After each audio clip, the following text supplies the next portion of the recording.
Aunque la organización terrorista de las FARC insiste en no tener dinero suficiente para financiarse, existen investigaciones de importantes medios nacionales e internacionales que contradicen las afirmaciones del grupo terrorista. En enero del año 2014, la revista Dinero publicó un estudio en el que consultó con expertos los activos que tendría esta organización criminal y lo que representaría esta suma para el Producto Interno Bruto del país. El negocio de narcotráfico entre las FARC vale entre 4,5% y 7,5% del Producto Interno Bruto y podría representarles anualmente una utilidad neta de 1,5 billones de pesos. Ese cálculo resulta del valor que las FARC reciben al año, 1.500 millones de dólares de utilidad neta por concepto de narcotráfico. Pero no es el único reporte que daría cuenta de la millonaria fortuna ilegal de las FARC. La revista Forbes publicó en noviembre del 2014 un artículo en el que esta organización ilegal figura como la tercera organización terrorista más rica del mundo. Una facturación anual de 600 millones de dólares. Región Colombia. Las principales fuentes de financiación, la producción y el tráfico de drogas, secuestro y rescate, la extracción de minerales, principalmente oro, los patrocinadores y los impuestos.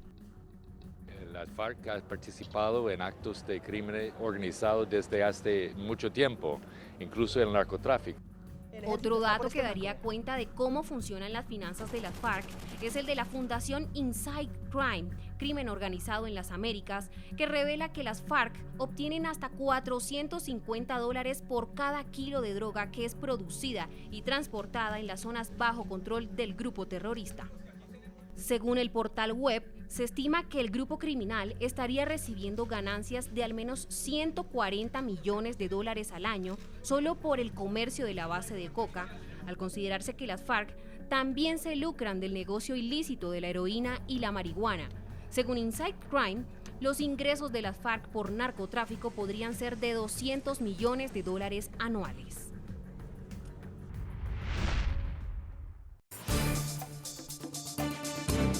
Vamos a Bogotá, Colombia, con Guillermo Rivera Flores, alto consejero presidencial para los derechos humanos. Doctor Rivera, dentro del acuerdo de paz que se firme con las FARC, ¿ese grupo al margen de la ley hará algún tipo de contribución material a las víctimas? ¿Eso está contemplado? Jefferson, está contemplado por una parte, pero además, y lo más importante, es que está vigente la ley 1448 y en esa ley, que no fue sujeto de ninguna negociación, la ley se va a seguir desarrollando, se establece que la primera responsabilidad de indemnización material a las víctimas corresponde a los victimarios. Digamos que el gobierno hace una indemnización de manera subsidiaria cuando los victimarios o cuando quienes hayan perpetrado las violaciones a los derechos de las víctimas no los hayan indemnizado o porque no han sido identificados o porque no tienen manera de entregar esa indemnización. Luego, en la eventualidad de que se encuentren dineros no declarados, no reportados por las FARC, luego de la firma del acuerdo, esos dineros serían incorporados, de acuerdo a la ley 1448, al Fondo de Reparación a las Víctimas para ser usado en ese propósito. Eso ya está previsto hoy en la ley, está vigente. A propósito de esa revelación del diario The Economist, bueno, el semanario, esa revista británica, el programa La Noche NTN 24 logró en exclusiva la primera reacción del gobierno estadounidense. El subsecretario de Estado para Asuntos de Narcóticos, William Bromfield, aseguró aquí en el programa La Noche que su país tiene también información sobre esos dineros de las FARC en el exterior. Veamos. Se puede especular en términos de algunos países y algunas instituciones donde se encuentran algunas de las reservas financieras de esa organización. Una organización que mi gobierno ha identificado desde hace casi 20 años. Primero, en nuestra lista de organizaciones narcotraficantes, y dos, en nuestra lista de organizaciones de terrorismo internacional. Y por supuesto, por razones investigatorias, por razones de la posibilidad de procesar juicios en un tribunal penal, no voy a ofrecer más detalle, más que decir que en algunas áreas y en algunos casos sí tenemos unas ideas bastante concretas. Doctor Alberto Lozano, director investigador de lavado de activos, experto en estos temas. Plantea el ex embajador también de Estados Unidos acá en Colombia, William Bromfield, un tema bastante importante y tiene que ver con el tema del narcotráfico. Para los Estados Unidos, las FARC siguen siendo un grupo terrorista, siguen siendo una organización narcotraficante. Para entender qué tan ricas son las FARC, uno se preguntaría qué tan adentro de la cadena del narcotráfico estuvieron las FARC, si únicamente hicieron parte, digamos, del gramaje, del control de los cultivos, o si hicieron parte ya de la producción como un cártel de narcotráfico. ¿Qué información hay sobre esto? Sí, hay dos preguntas claves. Es cómo está compuesto el portafolio de ingresos de las FARC. Ellos tienen ingresos por extorsión, por secuestro, por minería y por narcotráfico. Y hay momentos en que eso ha cambiado. Entonces hay momentos en que el secuestro fue muy importante. Tenemos casos de secuestros de multinacionales que les dieron muchos recursos tal vez ya en el sistema financiero internacional, y ahora estamos en el tema del narcotráfico, que es muy importante. Es verdad que las FARC en algunos casos puntuales llegó a tener negocios muy cerca de la frontera de los Estados Unidos. Alcanzó a tener negocios en México, alcanzó a enviar a algunas personas a hacer negocios allá en lo que son las grandes ligas, cerca de la última milla. Pero la verdad es que los mexicanos les quitaron parte del negocio. Los mexicanos pues nos han hecho un favor de bajar esa cadena de valor, y el negocio se quedó algo en Colombia y no genera tantos recursos. Entonces, la pregunta que hay en el proceso de paz y que los negociadores acordaron con las FARC en lo que está pactado hasta el momento es que unos expertos internacionales, junto con expertos nacionales, con las FARC y las comunidades, van a hacer un estudio para levantar en qué parte de la cadena de valor estaban las FARC, y además qué otros grupos están en esa cadena de valor, porque más importante que sacar a las FARC de ese negocio es asegurarnos que nadie entre a ocupar ese espacio criminal que va a quedar vacío. Entonces estamos a la expectativa de ver qué pasa con el proceso y ver si se puede hacer ese mapeo, ese levantamiento de la cadena de valor del narcotráfico en Colombia, en las regiones, para saber qué tantos ingresos tenían las FARC. Señor Restrepo, ¿usted qué opinión tiene? ¿Qué tan ricas son las FARC? Y se lo pregunto en el contexto de estas declaraciones que escuchamos del ex embajador de Colombia, de Estados Unidos en Colombia, William Bromfield, y actual subsecretario de Estado para Asuntos de Narcóticos. Él habla que para los Estados Unidos las FARC continúan siendo una organización narcotraficante. ¿Qué tan inmiscuidas estaban las FARC al interior del negocio del narcotráfico? La verdad es que nadie lo sabe. Como bien lo dice el embajador Bromfield, se trata de una especulación, porque no hay pruebas, y yo quisiera insistir en esto, no hay pruebas judiciales. Los aparatos de inteligencia del Estado colombiano, los aparatos de inteligencia de los Estados Unidos, los organismos judiciales de Estados Unidos, México y Colombia no han provisto una sola prueba acerca de ese gran involucramiento del narcotráfico. Yo me pregunto, de esta guerrilla, yo me pregunto, ¿por qué si hay pruebas de las decenas de organizaciones de narcotraficantes mexicanas, guatemaltecas, colombianas, pruebas que llegan hasta extinción de dominio, la captura de los narcotraficantes, pero no en el caso de las FARC? En este sentido, la carga de la prueba le corresponde a los organismos judiciales de demostrar dónde están esos recursos. Y yo no lo digo por defender a las FARC, lo digo porque si vamos a poner la esperanza de encontrar los recursos para resarcir a las víctimas, para restituirles sus derechos, en que supuestamente las FARC tienen enormes riquezas, nos vamos a ver con un palmo de narices, porque esa plata no existe, porque no la han encontrado los aparatos judiciales y de inteligencia más poderosos del mundo. Pues en algún momento tuve la oportunidad de entrevistar a alias Martín Sombra. Lo hicimos acá en una de las cárceles de máxima seguridad de Colombia. Yo quiero que vean ustedes estas declaraciones que nos entregó alias Martín Sombra a propósito del dinero de las FARC. Él en su momento, en ese diálogo, en esa conversación, en esa entrevista que realizamos en una de esas cárceles, él aseguró que él cuidaba la plata de las FARC, que alias Tiro Fijo lo había responsabilizado a él de cuidar esas caletas que están en la mitad de la selva. Yo quiero que ustedes escuchen estas declaraciones que nos pueden contextualizar un poco la forma entonces como las FARC guardan o guardaban su dinero. No lo hacían en los bancos, pero sí lo hacían de otra forma, tal y como nos lo presentó en esta entrevista alias Martín Sombra. Veamos. Usted está esclareciendo verdades, Martín Sombra. Todo lo que es verdad. Y dentro de esas verdades me dijo hace un momento en la entrevista que usted era el encargado del dinero de las FARC. ¿Las FARC tienen dinero, tienen plata o no tienen plata para reparar a las víctimas?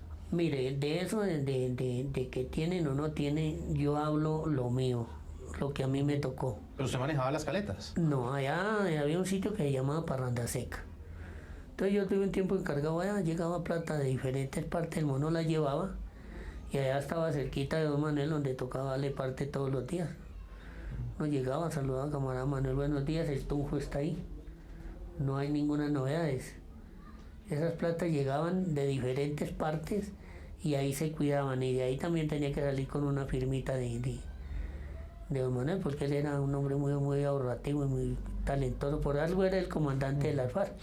Era un hombre sin acomodos. Usted inclusive, son cosas que pues uno no le pone a hablar, pero Don Manuel inclusive cargaba una maquinita de esas de manos, a Singer, que eran de la compañera le arreglaba su ropa y era muy sencillo para mentir y todo.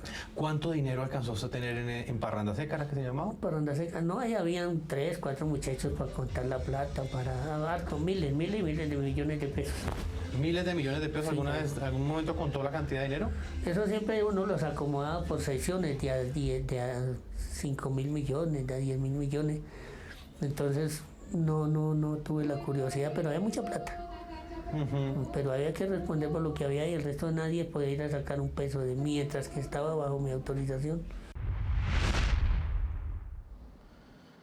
Señor Guillermo Rivera, declaraciones como esa pues dejan abierto ese interrogante. Quizás la FARC pues no tiene ese dinero en bancos o no lo tiene en los circuitos financieros internacionales, pero teniendo en cuenta que es una guerrilla antigua, acá alias Martín Sombra, que es uno de los legendarios guerrilleros de las FARC, asegura que lo que tiene las FARC son caletas. ¿Usted cree, doctor Rivera, que en algún momento aquellas personas que fueron extorsionadas por las FARC podrán recuperar ese dinero? ¿Podrán recuperar esas altas sumas de dinero que tuvieron que pagar, inclusive para que no fueran asesinados o inclusive para ser liberados? Jefferson, yo creo que no hay que llamarse a engaños. Lo dije hace un momento, las FARC son una organización guerrillera que ha confrontado militarmente al Estado colombiano y para hacerlo, esa operación militar pues tiene un costo y todas las guerrillas en el mundo han acudido a las rentas ilegales para sus operaciones militares. Lo que el gobierno ha querido es lograr un acuerdo para que esa organización armada deje de seguir existiendo, para que no haya más extorsión. ¿Y la plata de las extorsiones, doctor Rivera? Para que no existan más soldados mutilados. Bueno, por eso le decía hace un rato, ese es un asunto que ellos tendrán que contarlo ante la Jurisdicción Especial para la Paz. Nosotros no nos podemos anticipar, nosotros no somos un organismo judicial. Desde luego que ellos han tenido que financiar la guerra, o sea, el hecho de que Martín Sombra diga que tenían unas caletas, que había un dinero en efectivo, pues esa no es ninguna sorpresa, esa no es una revelación. Claramente ellos han tenido que acudir a rentas ilegales para financiar su operación militar. Lo importante de lo que el gobierno está haciendo es buscar un acuerdo para que dejen de ser una organización armada, para que no sigan cometiendo las actividades ilegales que han venido cometiendo y para que los colombianos podamos vivir tranquilos, para que estos hechos no se vuelvan a repetir. Ahora, que si hay dineros de las FARC que no van a ser confesados, en fin, pues el presidente lo ha dicho claramente y el Alto Comisionado para la Paz. El gobierno colombiano tiene en el ordenamiento jurídico las herramientas necesarias para perseguir esos dineros. Y la ley de víctimas tiene claramente establecido cuál es el destino de esos dineros en el caso de que llegaren a existir. Digamos, aquí no hay que, yo diría que no hay que sobresaltarse ni convertir esto en una gran revelación. Han tenido rentas de origen ilegal, claramente, Doctor y Rivera, con eso pues han financiado su conflicto, su confrontación contra las instituciones durante 50 años. No, es que la preocupación radica es precisamente en la utilización que pueden llegar o puede llegar a darle las FARC en el futuro a esos dineros, en un eventual periodo de posconflicto. Usted parte, digamos, de la premisa de que ellos se gastaron todo ese dinero. No sé hasta dónde eso pueda ser comprobable y también exista por lo menos esa preocupación legítima de algún sector de los colombianos de que ellos realmente sí tengan esas caletas, no entreguen ese dinero y muy seguramente en un eventual posconflicto utilicen esa cantidad de dinero inclusive en sus campañas electorales. ¿A usted no le preocuparía eso, doctor Rivera? Jefferson, permítame precisar, yo no he dicho que ellos ya se gastaron todo el dinero, yo no lo sé. Lo que he dicho es que tienen unas rentas ilegales con las cuales han financiado sus operaciones bélicas. No tengo la menor idea si se la gastaron toda o si tienen unos excedentes. Desde luego que a cualquier colombiano le tiene que preocupar que en la actividad política se utilicen dineros de origen ilegal. Y uno de los temas muy importantes que hemos estado discutiendo durante estos días, justamente ayer y hoy en Cartagena, son las reformas electorales para el posconflicto. Y uno de los temas muy importantes, no solamente por lo que usted señala de las FARC, sino por la presencia del narcotráfico en las campañas políticas, por la presencia de bandas criminales en las campañas políticas, es bloquear el dinero de origen ilegal en las campañas políticas. Tiene que ser un esfuerzo permanente, porque esta amenaza no es solamente por las caletas que usted menciona, esta amenaza es por la existencia de organizaciones de narcotráfico, la existencia de organizaciones de minería ilegal que han estado intentando y que han logrado en algunos casos penetrar la actividad política.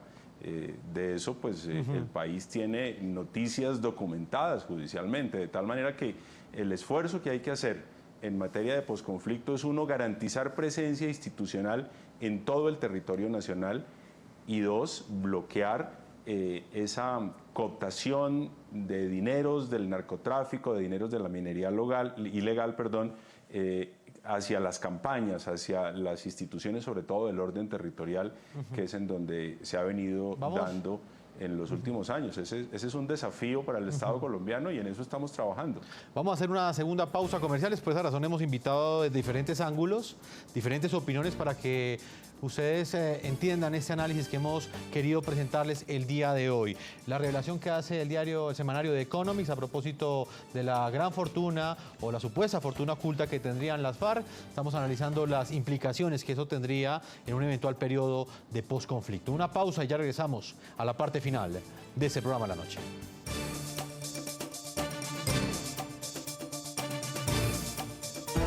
Ya regresamos con La Noche.